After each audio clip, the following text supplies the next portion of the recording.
Lenders are actually, that's the one that I've actually had the biggest problems with, quite honestly. So, um, we started with, let's see, just your regular Fannie Freddie loans in the beginning, but I think they max those out at 10.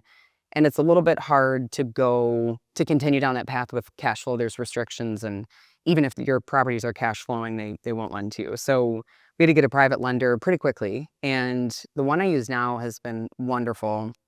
But I've seen some others, or I worked with one in particular, honestly, that, oh my gosh, just it all, I will say we lost some money that we shouldn't have because this person drew out this loan just forever. And that's a huge one. I can't stress that enough. And once you get into private lenders, that refinance piece that I talked about is their time period is different. So a lot of lenders will make you wait from 6 months, 6 months from the time you purchase the house to when you can refi.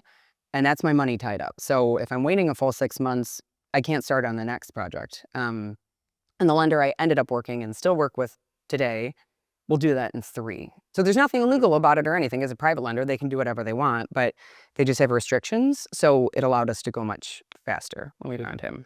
Yeah. Excellent. Yeah. The lending piece is my favorite piece because it feels like a puzzle. But yeah, it's kind of make or break. It's a huge one. Good. Yeah. Let's talk for a second here. If you're going to become an investor, about choosing whether you're going to do long-term rentals, or if you want to get into the realm of short-term rentals, Airbnbs, VRBOs, that kind of thing, vacation rentals. Tell us your thoughts. That's a great question, and that's something I struggle with. So, full disclosure, we've only done long-term rentals. I personally want to be, once they're rented out and everything, the property management company steps in. I want to be as hands-off as possible so I can go do more. Short-term, I know there's property management companies that handle that, and that would be fine. But also, the areas that I invest in I don't think would be really viable properties for short-term. So I've thought about it. I've looked into it. If we did something like that, maybe it would be downtown. It's just, it's not something I know a ton about.